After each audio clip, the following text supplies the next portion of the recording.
ক্বালান নবী সাল্লাল্লাহু আলাইহি ওয়াসাল্লাম আল্লাহ নবী আমার হাদিস শরীফে বললেন মান ক্বারাআল কুরআনা হারফান ফালাহু আশরু হাসানাত আকামা ক্বালা আলাইহিস সালাম। আল্লাহ নবী হাদিস শরীফে বললেন কোরআন শরীফের একটা অক্ষর পাঠ করলে আশরাতুন হাসানা, আমার আল্লাহ 10টা করে নেকি দান করবে। পৃথিবীতে যত নবী আল্লাহ পাঠিয়েছেন, ঈসা, মুসা, দাউদ, আইয়ুব, শুআইব, জাকারিয়া, লূত, ইব্রাহিম আলাইহিমু আজমাইন, যত নবী আল্লাহ পাঠিয়েছেন প্রত্যেকের নাম কোরআনে নাই, কোরআনে নাই। কিন্তু কোরআনে সবচাইতে একটা নবীর নাম বেশি বারবার এসেছে, ওই নবীটার নাম হলো নবী মুসা আলাইহিস সালাম। তাহলে কোরআন শরীফের একটা অক্ষর পাঠ করলে আল্লাহ যদি 10টা করে নেকি দেয়। কোরআন শরীফে মুসা নবীর নাম এসেছে, মুসা লিখতে গেলে 2টো অক্ষর লাগে, মিম আর সিন 2টো অক্ষর দিয়ে মুসা হয়। একটা অক্ষর পড়লে যদি 10টা করে নেকি হয়, তাহলে মুসা তো 2টো অক্ষর, নবী মুসার নাম বললে 2টো অক্ষরে 20টা নেকি হবে। ওই কোরআন শরীফে জিবালা পাহাড়ের কথা এসেছে, ওই কোরআন শরীফে নাম পিপিলিকার কথা এসেছে, ওই কোরআন শরীফে মাটির কথা এসেছে, ওই কোরআন শরীফে ফেরাউনের কথা এসেছে। তাহলে মুসা নবীর নাম বললে আল্লাহ যদি 20টা নেকি দেয়। কোরআন শরীফ যদি আপনি নাজরা পড়েন, হদর পড়েন, সবিনা পড়েন, নামাজে যদি কেরাত পড়েন, আর ফেরাউনের নাম যদি একটা বার পড়ে ফেলেন, ফারাইয়া আইন অনুন খমসা 5টা অক্ষর মিলে ফেরাউন লিখতে হয়। মুসা লিখতে গেলে 2টো অক্ষর লাগে, ফেরাউন লিখতে গেলে 5টা অক্ষর লাগে। তাহলে 2টো অক্ষরে যদি 20খানা নেকি হয়, ফেরাউন বললে 5টা অক্ষর পড়তে হয়। আপনার তো 5-10 = 50টা নেকি হবে। এবার আপনি বলবেন নেকির জন্য ফেরাউনের কাছে যাবেন না মহব্বতের জন্য নবী মুসার নাম বলবেন? আচ্ছা, তাহলে এত 45 বছর যা ওয়াজ শুনেছি আজকের শিকার হলো তো। 45 বছর ধরে যা ওয়াজ শুনেছি যার নেকির বেশি হবে সে যাবে জান্নাতে, আজকের দিন ভুলে যেতে হবে। ফের বলছি আমি সকলের সঙ্গে ওয়াজ করতে চাই, কিন্তু আমার সঙ্গে করে না। এই বেঁকড়াই জায়গায় আপনারা বলে হুজুরি হুজুরি দ্বন্দ্ব, হুজুরি হুজুরি দ্বন্দ্ব না। যার যেরকম পাওয়ার সে সেরকম পাওয়ারলে চলে। যে টিকতে পারে টেকে, টিকতে না পারে ভড়কে দেয়। ও আমার বাপজিরা, আমি আপনাকে বোঝাতে চেয়েছি তাহলে ফেরাউনের নাম যখন আপনি একবার নাজরা কিংবা হদর কিংবা সবিনা কেরাত পড়বেন, 5টা অক্ষরে 50টা নেকি হবে। নবী মুসা আলাইহিস সালামের নাম একবার বললে আপনার 20টা নেকি হবে। তাহলে ফেরাউনের নাম যদি জিকির করেন, বারবার জিকির করেন, নেকির পরিমাণ বেড়ে যাবে। রাতের অন্ধকারে তার সঙ্গে দিদার নসিব হয়ে যাবে। আপনি যদি তার নাম বারবার জপ করেন, আল্লাহর নবী বলেছেন দুনিয়া যাকে বেশি দেখেছো, যার সমালোচনা করেছো, যাকে ভালোবেসেছো, যার প্রতি তুমি ইস্তেকামাত ছিলে, হাসরের ময়দানে ইয়ামুল জাযা আর ইয়ামুদ্দিন, ইয়ানি বদলা দিনে কাদিন, হিসাব দিনে কাদিন, ওই দিনে তার সঙ্গে তোমার হাসর নাসর হবে। তাহলে নবী মুসা আলাইহিস সালামের নামটা যদি আমরা জিকির করি, নেকির পরিমাণ হবে কম। আল্লাহ নবী একটা হাদিস শরীফে বললেন কুল্লু নবিয়্যিন মাসুম, জিসকা मतलब ऐसी है যার ব্যাখ্যা হলো এটা। কুল্লু মানে বহু বচন, সমস্ত নবীরা নিষ্পাপ বেগুনাহ মাসুম। আপনি যদি একটা নবীকে ভালোবাসেন তিনি তো বেগুনাহ মাসুম, আর ভালো যদি বাসতে পারা হয়, নবী আমার আর একটা হাদিস শরীফে বললেন আল মারউ মান আহাব্বা, যাকে ভালোবাসবে হাসরের ময়দানে তার শাফাআত আল্লাহ কবুল করে নেবে। তাহলে দুনিয়াতে নেকি কামাতে গিয়ে আপনি যদি ফেরাউনের নাম বলেন, পরকালে তিনি জাহান্নামে যাবে। আপনি তাকে বন্ধু বানিয়েছিলেন, আপনার হাতটা ধরেও জাহান্নামে নিয়ে যাবে। আর নবী মুসা আলাইহিস সালামের নাম যদি আমরা জপ করি, নেকির দিকে তাকাই না, শুধু মহব্বতের দিকে তাকিয়েছি। আর নবীদের মহব্বতের বিনিময় আল্লাহ নবী মুসা আলাইহিস সালাম তিনি তো বারহাক জান্নাতি। আর জান্নাতি যদি হয়ে থাকে, জান্নাতি নবী আপনাকে সুপারিশ করে নিয়ে যাবে দয়ার জান্নাতি। তাহলে এখানে প্রমাণ হয়ে হয়ে গেল ধর্ম কবুল করার আগে কোন হিন্দু ব্যক্তি মুসলিম হবার আগে কলেমা পড়লে মুসলমান হবে না তাকে সিদ্ধান্ত নিতে হবে আমি কলেমা পড়লে আমার বোন আমার সম্পর্ক বিচ্ছেদ করতে পারে, আমার জন্মভূমি ত্যাগ করতে হতে পারে, আমার ঘর বাড়ি ছেড়ে দিয়ে অন্য এলাকায় বসবাস হতে পারে। এই সিদ্ধান্ত নেওয়ার পরে কলেমা যদি পড়ো তাইলে হবে মুসলমান, আর সিদ্ধান্ত না নিয়ে যদি কলেমা পড়ো মুসলমান হতে পারবে না। পৃথিবীতে হিন্দু খ্রিস্টান জৈন পারাসি সিবরি সাই গুজরাটি মারাঠি কুচবিহারি বিহারি বাঙালি তারা তো বহুত হাজার কলেমা পড়ে, তাহলে কলেমা পড়লে ইমানদার নয়। রাসূল আমার বলেছে লা ইউমিনু, সর্ব অপেক্ষায় আমাকে যতদিন না ভালোবাসতে পারবে ওই ব্যক্তি কখনো ইমানদার হতে পারবে না। তাহলে এখানে আপনাদের কাছে প্রমাণ করে দিলাম পরকালে জান্নাত পাওয়ার জন্য নেকির প্রয়োজন নেই, শুধু মহব্বতের প্রয়োজন। আল্লাহ পাকের দয়া আর নবী পাকের শাফাআত, দয়া আর শাফাআত মিলে দাঁড়িয়ে যায় মোহাব্বত। জোরে বলে এবার পরকালে জান্নাত পান কি দিয়ে? যদি বলেন আমি নেকি দিয়ে জান্নাত পাবো, ওই যে ফোয়ারা পানি ছড়ছে ওই পানিতে ওযু করেছেন, আর যে টাইস দিয়েছে এখন সে টাইসটা হয়তো হারাম, এখন ওই টাইসে ফোয়ারা সাবমার্সেলে পানি উঠতেছে ওই পানিতে ওযু করলে নামাজ হবে না। আল্লাহ যদি কই ফাতলা 40 বছর নামাজ পড়েছিস সব হড়কে গেছে কি হবে? যদি বলে যে মসজিদে কার্পেট দিয়েছে সুদের টাকা দিয়েছে, এখন যদি নামাজ না হয় কি হবে? নেকি কামিয়ে জান্নাত পাবে? ভুল কথা। ফের আমি আপনাকে বলছি নেকির পিছনে ছোটার কোনো প্রয়োজন নেই, আপনি শুধু মহব্বতের পিছনে ছুটবেন, নেকি অ্যাকাউন্টে অটোমেটিক আসবেই আসবে। বলুন সুবহানাল্লাহ। আপনি নবীর মহব্বতে মাথায় টুপি দিয়েছেন, নবীর মহব্বতে মুখে দাড়ি রেখেছেন, শুধু মহব্বত লাগিয়েছেন, নেকি অটোমেটিক অ্যাকাউন্টে আসছে। কে বলেছে নেকির পিছনে ছুটতে হবে? কে বলেছে নেকি দিয়ে জান্নাত পাওয়া যায়? নেকি দিয়ে জান্নাত পাওয়া যায় না। হাসরের ময়দানে নেকি ভাগ বাটলা হয়, নেকি দাম আছে? আরে নেকি তো খুচরো পয়সা, খুচরো পয়সা না। একবার সুবহানাল্লাহ পড়েছি কত ফজিলত, বাজারে গিয়ে একটা দোয়া পড়েছি কত কোটি নেকি, একজন মরে যাচ্ছিল তার মরণ থেকে বাঁচিয়েছে কত নেকি। নেকি তো খুচরো পয়সা, এটা কাজ করলে নেকি ওটা কাজ করলে নেকি, কিন্তু টোটাল নেকি অ্যাকাউন্টে জমা হয় যার মহব্বত আছে তার অ্যাকাউন্টে জমা হয়, আর যার মহব্বত নেই তার মুনাফিকি আছে, হাজার নেকি করলে অ্যাকাউন্টে মুনাফিকের অ্যাকাউন্টে জমা হয় না। তাহলে নেকি দায়িত্ব করে রাখার একমাত্র চাবিকাঠি হলো মহব্বত। কথা বুঝতে পেরেছেন? তাহলে নেকির দাম নেই, দাম হলো মহব্বতের দাম। যা জালে ঢুকবে একটাও পালাবে না, আর যদি মহব্বত না থাকে হাজার নেকি হয়ে সব বলে বলে পালিয়ে যাবে। আমার ভাষাটা তো বুঝতে পারছেন না, বেশিক্ষণ বলার অবকাশ নেই, তবু যতক্ষণ পারছি আপনাকে জাগিয়ে যাই। চলেন আমি আপনাকে বোঝাচ্ছিলাম তাহলে নেকি দিয়ে জান্নাত পাওয়া যাবে না মহব্বত দিয়ে জান্নাত পাওয়া যাবে? আমি বক্তব্য করার আগে একটাই কথা বলেছিলাম, আল দুনিয়ার কোন আত্মীয়র বাড়ি যেতে গেলে খাবার পার্সেল খাদ্য দ্রব্য না নিয়ে গেলে তারা আমাদের দিকে তাকিয়ে মনটা মলিন করে থাকে। পরের অপশানে বলেছিলাম আমরা যদি পরকালে মহব্বত ঈমান আমল যদি না নিয়ে যেতে পারি, ওয়ালা ইয়ানজুরু ইলাইহিম, আল্লাহ আমাদের দিকে ভালো নজরে তাকাবে না। শুধু ঈমান আমল বলতে পারতাম, কিন্তু তার আগে আমি মহব্বত একটা শব্দ জুড়েছিলাম। চলেন আমি আপনাকে বোঝাতে চেয়েছি, আপনি যদি বলেন হুজুর মহব্বত করলে কি জান্নাত পাওয়া যায়? আরে কাফের অবস্থায় নবীকে মহব্বত করলে তথাপি উপকার আছে। তার ছোট্ট একটা প্রমাণ, নবীর চাচা আবু তালেব তিনি কাফের বেঈমান, কট্টর কাফের, পাকা কাফের, কিন্তু নবীকে ভালোবেসেছিল। ভালোবাসার বিনিময়ে আল্লাহ তাকে আযাব দেবে অনেকটা হালকা, অনেকটা হালকা। তাহলে ঈমান এনে যদি নবীকে ভালোবাসতেন কতই না ভালো হতো। তাহলে কাফের হয়ে যদি নবীকে ভালোবাসে, আল্লাহ দয়া করে যদি জাহান্নামের আযাবটা যদি একটু হালকা করে দেয়, আর মহব্বত ঈমান এনে যদি মহব্বত করা যেত, অবশ্যই আল্লাহ জান্নাত আমাদের নসিব করে দিত। তাহলে আবু তালেবের কবরের আযাব আল্লাহ হালকা করে দিয়েছে নেকির বিনিময়ে না মহব্বতের বিনিময়ে? মাথা যাচ্ছে আব্বা।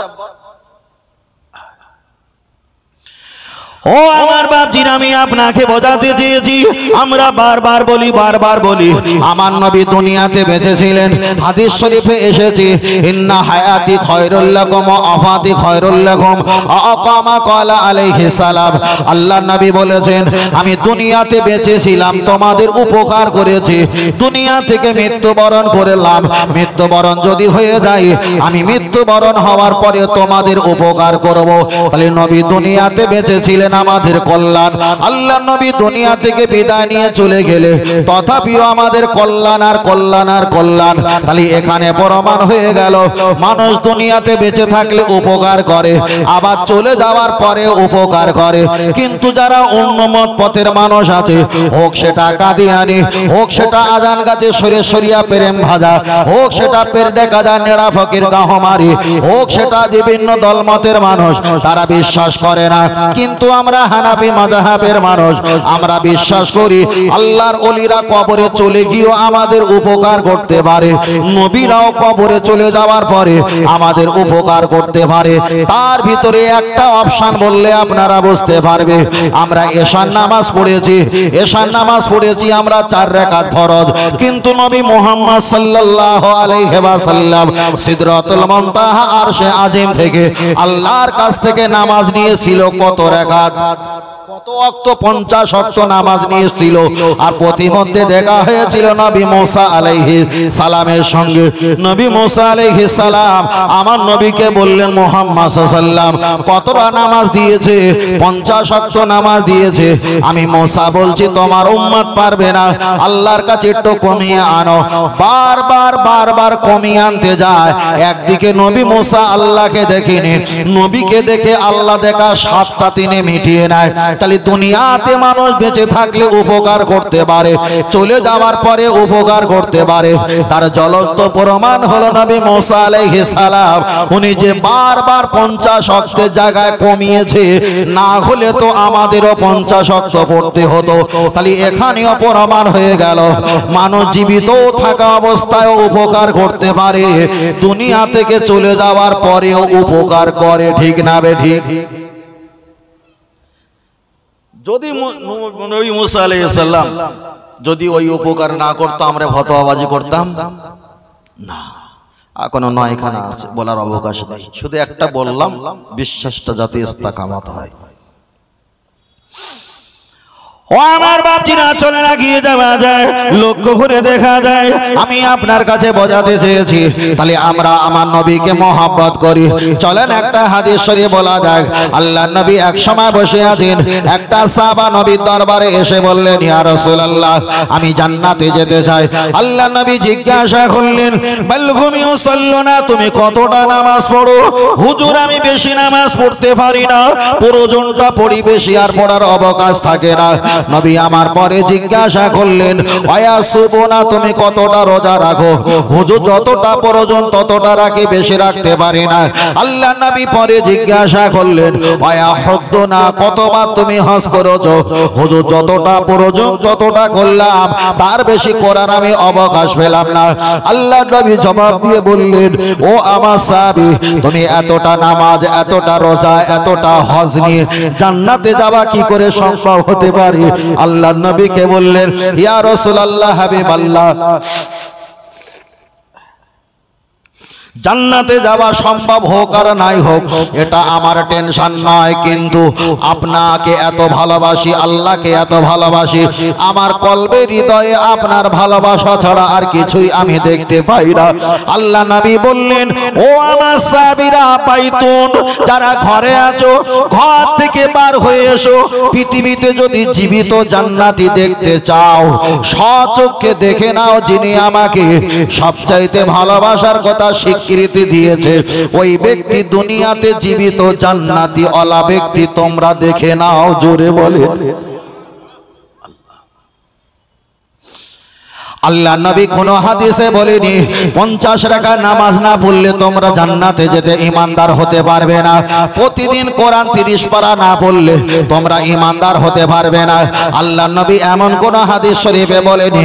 আল্লাহ নবী বলেছেন মিউ আলাদিহি ও আলাদিহি অন্নাসি আজমাইন, তোমার ছেলে মেয়ে, তোমার বাপ মা, তোমার জীবন জৈবন আমালাকুম, টাকা পয়সা অর্থ সমর্থক সব অপেক্ষায় আমি নবী আমাকে সবচাইতে বেশি না ভালোবাসতে পারলে লা ইউমিনু, তোমরা ঈমানদার হতে পারবে না। তাহলে এখানে প্রমাণ হয়ে গেল আল্লাহর পরে যদি ভালোবাসতে হয় কাকে, সেটা আপনার নবীকে। ওই জন্য আমরা মোনাজাত করি, ডাইনে বাইনে সালাম পীর কার দোনো হাত উঠাকার দোয়া মাঙ্গি, আমরা দুটো হাত তুলে মোনাজাত করি। মোনাজাত যখন শেষ হয়ে যায় অনেকে বিরহমাতিকা ইয়া আরহামার রাহিমিন বলে মোনাজাত শেষ করি, এটা ভালো ভালো ভালো। আবার অনেকে আলহামদুলিল্লাহি রাব্বিল আলামিন বলে মোনাজাতটা শেষ করি, এটাও ভালো ভালো। আবার কলেমা শরীফ লা ইলাহা ইল্লাল্লাহ মুহাম্মাদুর রাসূলুল্লাহ সাল্লাল্লাহু বলে আমরা এটা শেষ করি, এটাও ভালো। তিনটে যখন ভালো হলো নবীর কাছে বিচার দেওয়া যায়। ইয়া রাসূলুল্লাহ, একজন ইমাম সাহেব মোনাজাত বিরহমাতিকা পড়েছেন, একজন আলহামদুলিল্লাহ পড়েছেন, একজন কলেমা শরীফ পড়েছেন, আপনি বলেন কোন জিকিরটা আল্লাহর কাছে ভালো ভালো?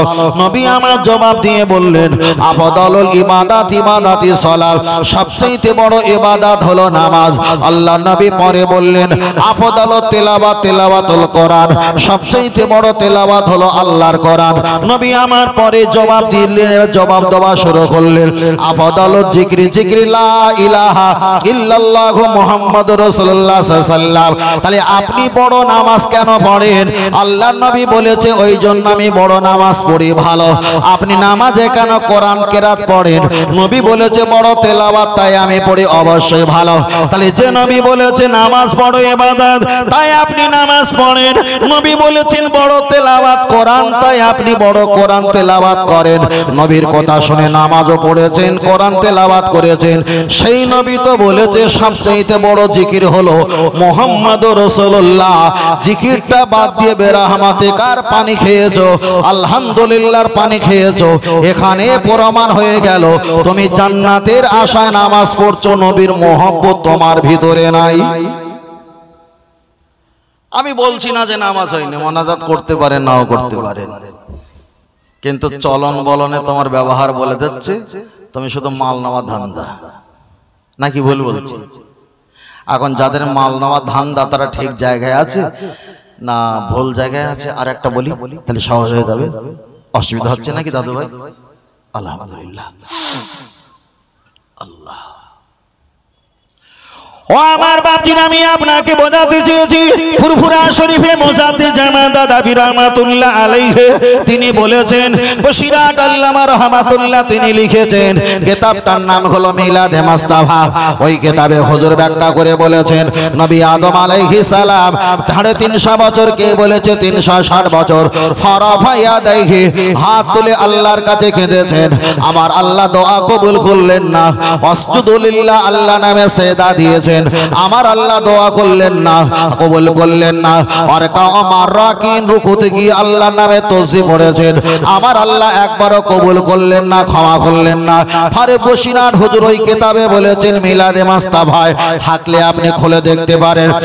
ফেরেশতা জিবরিল আমিন আলাইহিস সালাম আশহাদু আন্না মুহাম্মাদার রাসূলুল্লাহ আজানটা যখন দিয়েছে, আজান দেওয়ার সঙ্গে সঙ্গে দেখা যায় নবী আদম আলাইহিস সালাম আমার নবী পাকের নামটা নিয়ে আল্লাহর কাছে যখন জমা আর ইমেল মেসেজ পাঠিয়েছে, আমার আল্লাহ সঙ্গে সঙ্গে ওই কান্নাকাটি দুঃখ কাই কেলেশ বেদনা ওই মেসেজটা সঙ্গে রিসিভ করে আমার আল্লাহ নবী আদম আলাইহিস সালামের কান্নাকে বন্ধ করে দিয়েছে। এর আগে একটা হাদিস পড়েছিলাম, কুল্লু নবিয়্যিন মাসুম, কুল্লু মানে বহুবচন, সমস্ত নবীরা মাসুম, বেগুনাহ মাসুম। আমাদের হানাফি মাযহাবের আকীদা হলো পৃথিবীর কোন নবীদের গুনাহ নেই, এরা নিষ্পাপ বেগুনাহ মাসুম। তাহলে একটা মাসুম নবী যদি 350 বছর আল্লাহ সেজদা করে, আল্লাহ যদি তার দিকে রহমতের নজরে না তাকায়, আমার নবীর নাম নেওয়ার কারণে আল্লাহ যদি রহমতের নজর দেয়, তাহলে তুমি তো সেই নবী আদমের ছেলে আর মেয়ে, তুমি যদি লক্ষ লক্ষ বছর ধরে ইবাদত করো, এবার আপনি বলেন আল্লাহ কি তার দিকে তাকাতে পারে না? পারে না? আল্লাহ তাকাবে না। যদি বলেন কেন তাকাবেন না, চলেন আরেকটা বলি। আল্লাহর কোরআন জানিয়ে দিয়েছেন, বান্দা জেনে রেখে দাও, তোমরা আমাকে খোঁজার জন্য মসজিদ, মাদ্রাসা, খানকা, ঈদগাহ, মক্তব, তামাম পৃথিবীতে তোমরা আমাকে খোঁজো। কেউ বলেছে আল্লাহ সিদরাতুল মুনতাহায়, কেউ বলেছেন আল্লাহ সর্ব জায়গায়। আবার কোরআনের অপর জায়গায় এসেছে নাহনু আকরাবু ইলাইহি মিন হাবলিল ওয়ারিদ। ও বান্দা, তোমার ঘাড়ে শিরা যত সন্নিকটে, আমি আল্লাহ তোমার এতটা কাছে, এতটা কাছে, এতটা কাছে, এতটা কাছে আছে, তুমি টেনশন করো না। আল্লাহ যদি ঘাড়ে শিরা সন্নিকটে আরো যদি কাছে থাকে, তাহলে নবী কত দূর আছে? চলেন কোরআন থেকে আয়াত পড়া যাক। আমার আল্লাহর কোরআন জানিয়ে দিয়েছে, আন-নাবিয়্যু আওলা বিল মুমিনিনা মিন আনফুসিহিম। আমার আল্লাহর কোরআন জবাব দিয়ে বললেন, ও ঈমানদারেরা, আমার নবী হলো তোমাদের জাহানের চাইতে আরো কাছে, আরো কাছে। আমি আপনাকে বোঝাতে চেয়েছি, আপনি যখন নামাজ পড়লেন, নামাজ পড়ার সময় সালাম ফিরিয়েছেন ডান দিক আর বাম দিক, আপনি কেন সালাম দিয়েছেন? না, ডান দিকে কিরামান কাতিবিন আছে, ওই জন্য আমরা ফেরেশতাকে সালাম দিয়েছি। তাহলে কিরামান কাতিবিন যদি ডান দিকে থাকে, দুই কাঁধে কাঁধ কেটে দিলে মানুষ বাঁচে, একটা কিডনি, একটা চোখ, দাঁতগুলো তুলে নিলে মানুষ বাঁচে, হাত পা গুলো কেটে দিলে মানুষ বাঁচে। তাহলে কিরামান কাতিবিন যদি কাঁধে থাকে, আপনি তাকে দেখতে পেলেন না কতটা মোটা, কতটা হাইট, কতটা ভরসা, কতটা লম্বা, না দেখে আপনি তাকে সালাম দিয়েছেন। আন-নাবিয়্যু আওলা বিল মুমিনিনা মিন আনফুসিহিম। যে নবী আমাদের জাহানের চাইতে আরো কাছে, তাহলে সেই নবীকে তো সালাম দেওয়ার প্রয়োজন আছে না নাই? ওই জন্য আমরা নবীকে সালাম দেই। তাই আমি আপনাকে বোঝাতে চেয়েছি, আপনি বিরহমাতিকা পড়লেন ভালো, আলহামদুলিল্লাহ পড়লেন ভালো, কিন্তু নবী বলেছেন সবচাইতে বড় জিকির হলো লা ইলাহা ইল্লাল্লাহ মুহাম্মাদুর রাসূলুল্লাহ। আমি বারবার করে বলছি, আল্লাহকে মানলে ঈমানদার হতে পারে না, আল্লাহকে মানলে নবী মানা নয়, বরং নবীকে মানলে আল্লাহ মানা হয়। চলেন আর একটা ব্যাখ্যা দিয়ে বলি, নবীকে মানলে জান্নাত পাওয়া যায়, নবীকে মানলে হাসর পাওয়া যায়, নবীকে মানলে আসমান জমিনকে বিশ্বাস করা হয়, নবীকে মানলে কিয়ামতকে বিশ্বাস করা হয়, নবীকে মানলে ইসলামকে মানা হয়, নবীকে মানলে আমার আল্লাহকে মানা হয়। চলেন একটা হাদিস পড়া যাক। আল্লাহ নবী হাদিস শরীফে বললেন, মানা আসানি, যারা আমাকে মানে না, আমাকে সরিয়ে দেয়, ফাকাদ আসাল্লাহ, আমার আল্লাহ তাদেরকে সরিয়ে দেবে। মানা আতানি, যারা আমাকে ইত্তেবা করে, মহব্বত করে, তাকওয়া করে, আমাকে ইত্তেবা করে, ফাকাদ আতাল্লাহ, ওই ইত্তেবা আমার থাকে না, ওই ইত্তেবা আমার আল্লাহ পাকের দরবারে চলে যায়। আর একটু জোরে বলে সুবহানাল্লাহ। সমস্যাটা এক জায়গায়, কি জানেন? সমস্যাটা কি জানেন? সমস্যাটা এক জায়গায়, পৃথিবীতে কোনো ইবাদত নিয়ে সমস্যা নেই, কোনো ইবাদত নিয়ে সমস্যা নেই। পৃথিবীতে যত দল আছে, সব দলের নামাজ পড়ে না, পড়ে না? হজ করে না, করে না? কোরআন পড়ে, হাদিস পড়ে, রোজা রাখে, ইফতার করে, সেহরি খায়, তারাবি পড়ে। কেউ 8 পড়ুক, কে 20 পড়ুক, কে 3 দিন ইতিকাফ পড়ুক, আর 10 দিন করে, তবু তো করে। কিন্তু এইগুলো নিয়ে সমস্যা নেই। সমস্যা কোনটা বলেন? সমস্যা হলো নবী নিয়ে। কারণ আছে, নামাজ, রোজা, হজ, যাকাত, তাসবিহ, তিলাওয়াত, এগুলো নিয়ে সমস্যা না, সমস্যা শুধু নবী নিয়ে। তার কারণ হলো একটা, আমার নবী দুনিয়াতে এসে কষ্ট পেয়েছে, মার খেয়েছে, অত্যাচার হয়েছে, যা কিছু হয়েছে, যা কিছু হয়েছে, রোজা রাখার জন্য না, হজ করার জন্য না, যাকাত দেওয়ার জন্য না, ফিতরা দেওয়ার জন্য না, নামাজের জন্য নয়। তবে কোথাও কোথাও এসেছে নবী নামাজ পড়ছিলেন, নামাজি হালাতে নবীকে উটের ভুঁড়ি চাপিয়ে কষ্ট দিয়েছেন। এখন ওই জায়গায় থাক, নবী নামাজের জন্য মার খায়নি, সাপোজ 99% মার খায়নি, 1% খেয়েছে। এখন ধরে নিলাম নবী নামাজের জন্য মার খায়নি। কেন? নবী যাদেরকে নামাজ পড়তে বলেছে তারা ঈমানদার না কাফের? ঈমানদার। ঈমানদার ব্যক্তিরা নবীকে মারবে? সাহাবারা না। নবী যাদেরকে যাকাত দিতে বলেছে তারা নবী সাহাবা না কাফের? সাহাবা। তারা কি নবীকে মারবে? না। হজ করতে বলেছে নবী যাদেরকে, তারা ঈমানদার না কাফের? ঈমানদার। তারা কি নবীকে মারবে? না। ফেতরা দিতে বলেছেন যাদেরকে, তারা তো ইমানদার, কাফের নয়। তাহলে নামাজের কথা বলেছেন, হজের কথা বলেছেন, জাকাতের কথা বলেছেন, ফেতরা কথা বলেছেন, রোজার কথা বলেছেন কাফেরদের কাছে না ইমানদারের কাছে? ইমানদারের কাছে। আর কলেমার কথা বলেছে কাদের কাছে? কাফেরদের কাছে। এবার বলেন, হাজার কথা সাহাবীদের বলেছে, সব গ্রহণ করে মেনে নিয়েছে না নেয়নি? নিয়েছে। কিন্তু একটা কথার বিনিময়ে রাসূলকে মক্কা থেকে মদিনা ছাড়তে হয়েছে, যুদ্ধের মাঠেও নামতে হয়েছে, সাহাবাদেরকেও শহীদ হতে হয়েছে একটা কথার কারণে। কথাটা ছিল কি? লা ইলাহা ইল্লাল্লাহ, আনা আনা, আমি মুহাম্মাদুর রাসূলুল্লাহ, আমি হলাম আল্লাহর নবী। এই কথা যখন বলেছে, নবীকে মক্কা থেকে আর মদিনায় পালিয়ে যেতে হয়েছে, যুদ্ধের মাঠে নামতে হয়েছে, সাহাবাদেরকে অনেক হারাতে হয়েছে। এবার বলেন, নামাজ, রোজা, হজ, যাকাত, তাসবিহ, তেলাওয়াত, এর জন্য কি নবী মার খেয়েছে? না মুহাম্মদ আমি নবী পরিচয় করা থেকে মার খেয়েছে? আমার নবী যে আল্লাহর নবী এটাই পরিচয় করাতে গিয়ে মার খেয়েছে। নামাজ, রোজা, হজ, যাকাতের জন্য নবী চুল পরিমাণ মার খাই নি। যারা অজনসিয়াত করে আর বলে নবী নামাজের জন্য কতই না মার খেয়েছে, ধোঁকাবাজ। নবী যাদের নামাজ পড়তে বলেছে তারা সব সাহাবা, আসহাবিকার নজম, নক্ষত্র তুল্য, নবীর প্রসাব পর্যন্ত তারা খেয়েছে, ঠিক না বেটি? তারা নবী যা বলবে নবী তাই, তারা নবীর কথা সব গ্রহণ করে নেবে, নবীকে কষ্ট দিতে পারে না। যেই বলেছে আমি মোহাম্মদ আল্লাহর নবী, তখন বেঈমান কাফেরা নবীকে তাড়ানোর চক্রান্ত শুরু করেছে না করিনি? এখানে নামাজের কথা বলবো, রোজা, হজ, যাকাতের কথা বলবো, কোনো সমস্যা হবে না। আর যখন বলবো নবীকে না মানলে জান্নাত পাবে না, আল্লাহকে পাবে না, তারপর দিন উঠে গিয়ে বলবে ছেলেটা ওয়াজ করছিল ঠিক আছে, কিন্তু এত নবী কি কোরআনের আয়াত পড়লো না, হাদিস পড়লো না, পৃষ্ঠার বললো না, পারা বললো না। তাহলে ও জামানায়ও কিছু ছিল, আমাদের এ জামানায়ও কিছু আছে। এটাই হলো পৃথিবীর সিস্টেম।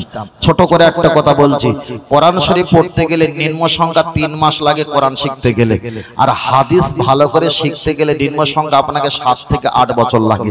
কথা বুঝতে পেরেছেন? আপনার মেয়ে কোরআন পড়তে পারে, কিন্তু আপনার মেয়ে হাদিসের কিতাব পড়তে পারে না। এক সপ্তাহে বসে পারা পৃষ্ঠা 10টা মুখস্থ করলো, পরের সপ্তাহ 10টা, 4 সপ্তাহে 40টা মুখস্থ করে একই পারা পৃষ্ঠা সারা বছর চালাবো। আপনি কোরআন পড়তে পারেন আর পারা পৃষ্ঠা কি করে ধরবেন? ওই জন্য 40টা কোরআনের আয়াত পড়ে ওয়াজ করা যতটা সহজ, 5টা হাদিস পড়ে ওয়াজ করা অতটা সহজ না। চলেন আমি আপনাকে বোঝাচ্ছিলাম, বিষয়টা ছিল শুধু নবী সম্পর্কে। বলতে বলতে অনেকটা লম্বা করে ফেলেছিলাম। ও বাবাজিরা একটু খেয়াল করে দেখবেন, আমি আপনাকে বোঝাতে চেয়েছিলাম পরকালে জান্নাত পাবে মহব্বতের বিনিময় না নেকির বিনিময়? আমরা বলেছিলাম মহব্বতের বিনিময়। পরকালে জান্নাত পাবো নেকির বিনিময় নয়, নেকির বিনিময় নয়। এবার যদি বলেন নেকির বিনিময় যদি জান্নাত পেতে হয়, আল্লাহর কাবা শরীফে 1 রাকাত নামাজ পড়লে 1 লক্ষ রাকাতে সওয়াব, মসজিদে নববীতে 1 রাকাত নামাজ পড়লে 50,000 রাকাতে সওয়াব, প্যালেস্টাইন মসজিদুল আকসায় 1 রাকাত নামাজ পড়লে 25,000 রাকাতে সওয়াব। তাহলে আল্লাহর কাবা এলাকায় 1 রাকাত নামাজ পড়লে 1 লক্ষ রাকাতে সওয়াব। কাবা শরীফে কে যদি 5 বছর বসবাস করে নামাজ আদায় করে, আপনাদের সর্দারহাটির এলাকায় 50 বছর ধরে যদি নামাজ পড়ে, তাদের নেকির সঙ্গে মিল হতে পারে না, পারে না। তাদের নেকির সঙ্গে কখনো সমান হতে পারে না। আসমান আর জমিন এতটা ডিফারেন্স। কিন্তু আপনি কি জানেন, আল্লাহ নবী একটা হাদিস শরীফে বলেছেন, যারা আমাকে দেখেনি, যারা আমাকে দেখেনি, আল উলামা ওয়ারাসাতুল আম্বিয়া, হাক্কানি আলেম ওলামা যারা আমার ওয়ারিস, আমি তাদেরকে পাঠিয়েছি ইসলামের জন্য। ওদের হাতে হাত দিয়ে আল্লাহকে আর নবীকে যারা বিশ্বাস করে ঈমান এনেছে, ওরা পৃথিবীর যে প্রান্তরে যদি মারা যায়, আমি রাসূল জানিয়ে দিলাম মক্কার প্রতি আমার 4 বার, মদিনার প্রতি আমার খমসা 5 বার। যারা আমাকে না দেখে আমার ওয়ারাসাতুল আম্বিয়া তাদের দিকে তাকিয়ে ঈমানের কলেমা পড়ে মুসলমান হয়েছে, তাদের প্রতি 4 বার নয়, 5 বার নয়, তাদের প্রতি আমার অন্তর থেকে 7 বার সালাম। আমি আপনাকে বোঝাতে চেয়েছি, তাহলে মক্কা শরীফে আপনার নেকি হতে পারে, অবশ্যই নেকি হবে, ভালো ভালো ভালো। কিন্তু আপনি কি জানেন, আল্লাহ নবী বলেছেন, যারা আমাকে দেখেনি, আমাকে যারা মোটেই দেখেনি, কাবাতে শরীফাতে আল্লাহু আকবার বলে আমরা কাবার দিকে ফিরে নামাজ পড়ি, আল্লাহর কাবাটা চোখে দেখতে পেলাম না। মদিনা শরীফের দিকে তাকিয়ে আমরা সালামে কিয়াম পাঠ করি, রাসূল পাককেও আমরা একটাবার চোখে দেখতে পেলাম না। খাজা মাইনুদ্দিন চিশতি রহমাতুল্লাহ আলাইহি তানার ওসিলা আমাদের পূর্বপুরুষেরা তারা ঈমান এনে কলেমা পড়ে মুসলমান হয়েছে, তাদের বিনিময়ে আজকে আমরা ইসলাম চিনেছি। তবে একটাই কথা জেনে রেখে দাও, পৃথিবীতে নেকি কামিয়ে জান্নাত পাওয়া যাবে না, তবে আল্লাহর নবীর মহব্বতের বিনিময়ে জান্নাত পাওয়া যাবে।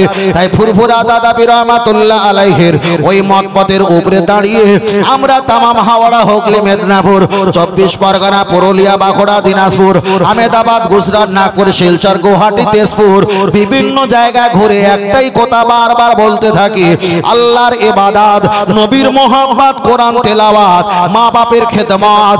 একটাই দল কোরআন হাদিসের অনুকূলে জান্নাত, ওই দলটার নাম হলো আহলে সুন্নাত আল জামাআহ। আরেকটা জোরে হবে না?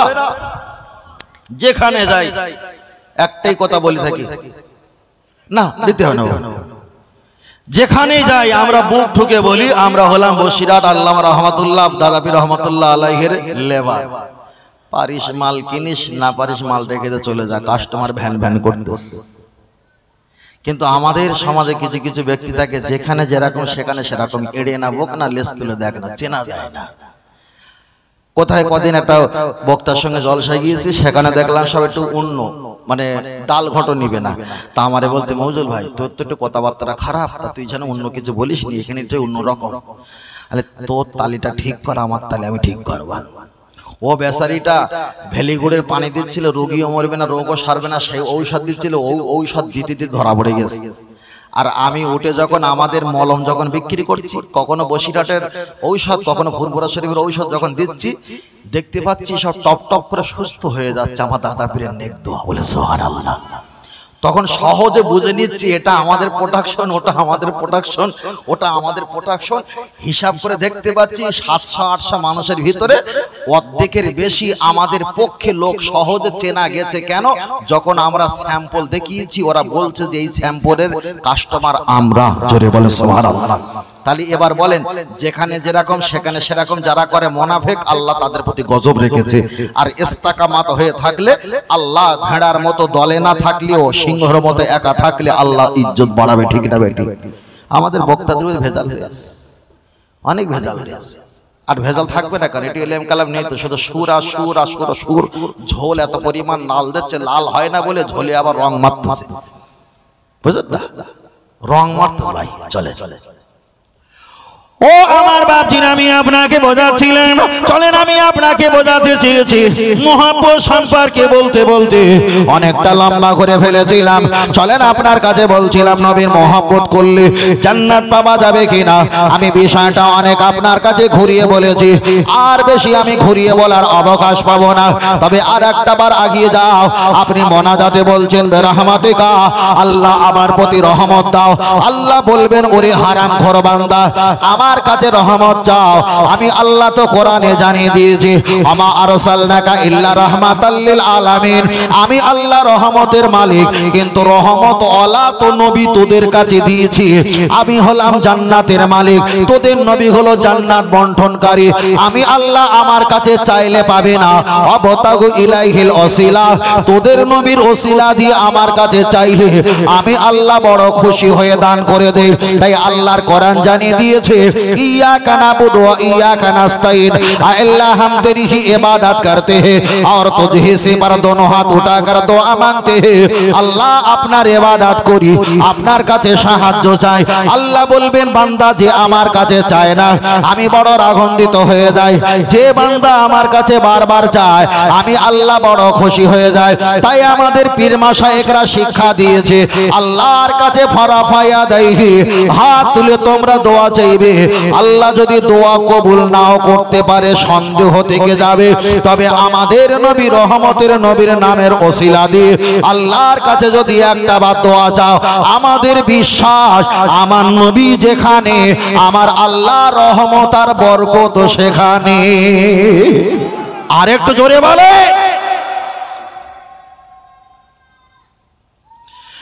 চলেন আমি আপনাকে বোঝাতে চাই, কিতাবটা হাদিস শরীফে এসেছে, যত সম্ভব কিতাবের নাম আদাবুল মাসাজিদ। হাদিসটা আবু হুরায়রা রাদিয়াল্লাহু তাআলা আনহু থেকে বর্ণিত। আপনি মহব্বত করবেন না, শুধু জান্নাত নেবার জন্য নামাজ পড়বেন। চলেন একটাবার ব্যাখ্যা দেওয়া যাক। নবী আদম আলাইহিস সালাম আল জিবাল একটা পাহাড়ের উপরে বসে আছে। জঙ্গলের কিছু হরিণ গিয়ে জিজ্ঞাসা করছে, কাইফা হালুকা, ও নবী আদম আলাইহিস সালাম কি খবর একটাবার বলো। আলহামদুলিল্লাহ হালা তৈয়িবন, শুকরান শুকরান শুকরিয়া, আল্লাহর শুকরিয়া, ভালো খবর।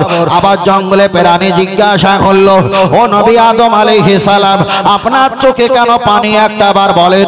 আমার কথাটা ভালো করে শুনবেন, যারা জান্নাত নেবার জন্য নামাজ পড়ে তাদের কপালে কতটা দুর্ভোগ একটাবার হিসাব করে দেখেন। নবী আদম আলাইহিস সালাম উনি বলেছিলেন, জঙ্গলে প্রাণী হরিণ, আমি চোখ থেকে পানি জারি করি আল্লাহর ভয়তে। আল্লাহর ভয়, আল্লাহর ডর আমার ভিতরে কাজ করছে, ওই জন্য আমার চোখ থেকে পানি ঝরঝর করে বাড়ি হয়ে যায়। তাফসীরে কারকেরা ব্যাখ্যা করে বলেছেন, নবী আদম আলাইহিস সালামের কান্না দেখে হরিণগুলো তারাও মহব্বতে ওখানে বসে বসে আছে। তানার কান্না এদেরও কান্না বাহির হয়, তানারা খায় না এনারাও খায় না। ঘন্টা কি ঘন্টা বসে আছে। নবী আদম আলাইহিস সালামের সঙ্গে একটা মহব্বতের সম্পর্ক তৈরি হয়ে গেছে। তাফসীরে কারকেরা ব্যাখ্যা করে বলেছে, এরা যখন চলে যাচ্ছিল, চলে যাওয়ার সময় নবী আদম ওদেরকে ডেকে বলেছিলেন, বাবা প্রাণী হরিণ একটু দাঁড়িয়ে যাও। বাবা দাঁড়িয়ে গেছে। নবী আদম আলাইহিস সালাম কাছ থেকে লাকড়ি পাতা মারিয়াম ফুল ওদেরকে দিয়েছে। ওরা চিবিয়ে চিবিয়ে খেয়েছে। ওদের চেহারাটা নূরে নূর ঝিকিমিকি করে। দোনো আরজুলাকুম, দুই পাছার মাঝখানে আল্লাহ মিরঘু নাবি আল্লাহ দান করে দিয়েছে। ওদের মুখ থেকে সুগন্ধ জারি হয়েছে। জঙ্গলের ভিতরে যখন প্রবেশ করতে পাওয়া যায়, তখন ওদের দ্বিতীয় দলটা দেখে, মা হাজা, ওটা কি হয়েছে, ও ব্যাপারটা কি বলো। ও আমাদের সাথী, তোমরা তো গিয়েছিলে কোথায়, বহুক্ষণ খুঁজে পাই না। তোমাদের গাল থেকে সুগন্ধ, তোমাদের চেহারা নূরে ঝিকিমিকি করে, আর পাচার তোলা মৃগ কস্তুরী, এ ব্যাপার কি হয়েছে, কি কারণে, আমাদেরকে একটাবার বলো। ওরা বললেন, নবী আদম কান ছিল, আমরা মহব্বতেও আমরা কেঁদে ফেলেছি, তানার কষ্টে আমরাও কষ্টটা নিয়েছি, তানার দুঃখের ভাগ আমরা নিয়ে ঘন্টা কি ঘন্টা বসে বসে আলাপ আলোচনা গল্প করছিলাম। চলে আসছিলাম, লাকড়ি পাতা মারিয়াম ফুল দিয়েছে, আমি খেয়েছি, আল্লাহ এইগুলো নিয়ামত দান করেছে। দ্বিতীয় মুনাফিক দল যারা ছিল, তারা বলেছিল আমাদের ঠিকানা আর লোকেশনটা দাও, আমরা একটু যাব। ওদেরকে ঠিকানা লোকেশন দিয়েছে। ওরাও দ্বিতীয় দল হরিণ গিয়ে বলছে, ও নবী আদম আলাইহিস সালাম আপনি কি আমাদের সাথী ভাইদের লাকড়ি পাতা মারিয়াম ফুল দিয়েছিলেন, আমাদেরকে একটাবার দাও। তাফসীর কারকেরা ব্যাখ্যা করেছে, ওদেরকেও লাকড়ি পাতা মারিয়াম ফুল দিয়েছে। ওরা এত পরিমাণ খেয়েছে, খেয়ে জঙ্গলে ভিতরে প্রবেশ করার পূর্বে ওদের চেহারাটা কুত্তার মতো রূপে রূপান্তরিত হয়েছে। যার ব্যাখ্যা হলো, এটা আগে যারা গিয়েছিল এরা মাল নিতে যায়নি, মহব্বতে কেঁদেছে, মহব্বতে বসেছে, মহব্বতে তাজিমে সময় দিয়েছে, তাদের সঙ্গ স্পষ্ট লাগিয়েছে। চলে আসার সময় চাইতে হয়নি, মহব্বতের বিনিময় আল্লাহর নিয়ামত তাদের দিয়েছে, আল্লাহ তাদের নিয়ামতে দান করে দিয়েছে। দ্বিতীয় দল যারা গিয়েছিল, এদের ভিতরে মহব্বত ভালোবাসা কিছুই ছিল না, শুধু মাল নেওয়ার জন্য গিয়েছে। তারা খেয়েছে, চেহারাটা রিয়াকশন পরিবর্তন হয়েছে। ও নামাজি মুসল্লি, আপনি নামাজ পড়ার পর আপনি মোনাজাতে বলতে পারেন, বিরহমাতিকা ইয়া আরহামার রাহিমিন, আল্লাহ রহমত দাও, মাল দাও, মাল দাও, আল্লাহ রহমত মাল দেবে। কিন্তু আমরা মোনাজাতের শেষে কলেমা শরীফ পড়বো, নবীর মহব্বত রাখবো। হাসরের ময়দানে যদি আমরা চাইতে ভুলে যাই, নবীর মহব্বতের কারণে আল্লাহ ডেকে দিতে ভুলবে না।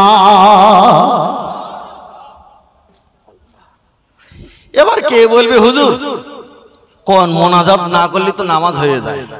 আরে মোনাজাত না করলে নামাজ হয়ে যায় ঠিকই আছে, দোয়া করতে পারো, নাও করতে পারো। এখন নামাজ কি আল্লাহ পড়ে? পড়ে না, পড়ে নবী মুহাম্মদ সাল্লাল্লাহু আলাইহি ওয়াসাল্লাম। আল্লাহর হুকুম যদি পালন করতে হয়, এখন আল্লাহর হুকুম যদি পালন করতে হয়, পৃথিবীতে কেউ এক পা ফেলতে পারবে না। আমার কথাবার্তার কি রাগ হচ্ছে নাকি? না, আমি তো খুব চেপে চেপে বলিনি। যদি এখানে 2-3 বার আসতাম, তাহলে আমি একেবারে নিজে নিজে জাল নিয়ে পুকুরে লাতি মেরে ঘা মেরে ধাক্কা মেরে বড় মাছ নিয়ে এখানে এনে ফালি করে সবাই ভাগ বটা করে খেতাম। নতুন লোক তো এখন জাল ফেললি বলবে এর ভাষা খারাপ, বলে এর ভাষা খারাপ, কথা বুঝতে পেরেছেন? কিছু করার নেই, চলে না গিয়ে যাই। আল্লাহকে ডাকতে গেলে আল্লাহকে ডাইরেক্ট ডাকা সম্ভব নয়। আল্লাহর ইবাদত করতে গেলে ডাকতে গেলে আগে নবীর ইবাদত, নবীকে ডাকতে হয়, আল্লাহকে ডাকা হয়। যদি বলেন হুজুর প্রমাণ, এত পরিমাণ প্রমাণ দেব, বালির বস্তা এখন 105 টাকা দিয়ে চাকাতি পাচ্ছিস, এরপর আর পারবি না। চলেন ছোট করে বলছি। আমি এখানে উঠে সালাম দিয়েছিলাম, আসসালামু আলাইকুম। সালাম দেওয়াটা হাদিস না কোরআন? अस्सलाम कबलाल कलाम, पहले सलाम उनके बाद कलाम। अल बदियो बिस्सलामी अल बरियो मिनल किब्रित, जो शख्स पहले सलाम किया, যে ব্যক্তি প্রথমে সালাম দেয় উনি অহংকার থেকে মুক্ত হয়। সালাম দেওয়াটা, সালাম যেটা দিয়েছি আসসালামু আলাইকুম ওয়া রাহমাতুল্লাহি ওয়া বারাকাতুহু ওয়া আলাইকুম আসসালাম, এটা হাদিস না কোরআন? এটা হাদিস, এটা কোরআন নয়। তাহলে কোরআনের মাহফিলে এসে আমি প্রথমে আল্লাহর নাম ডেকেছি, আল্লাহর কথা বলেছি না নবীর হাদিসের কথা বলেছি? নবীর হাদিসের কথা বলেছি। আচ্ছা এইভাবে বললে বুঝতে পারবে না, তো একটু ভারী করে বলবো, একটু ভারী করে বলি। টাইমটা দেখি। কমিটির ছেলেরা তোরা যেন 10টার ভিতরে আমার ছাড়িস, আনা তো কিয়ামত হয়ে যাবে আমার।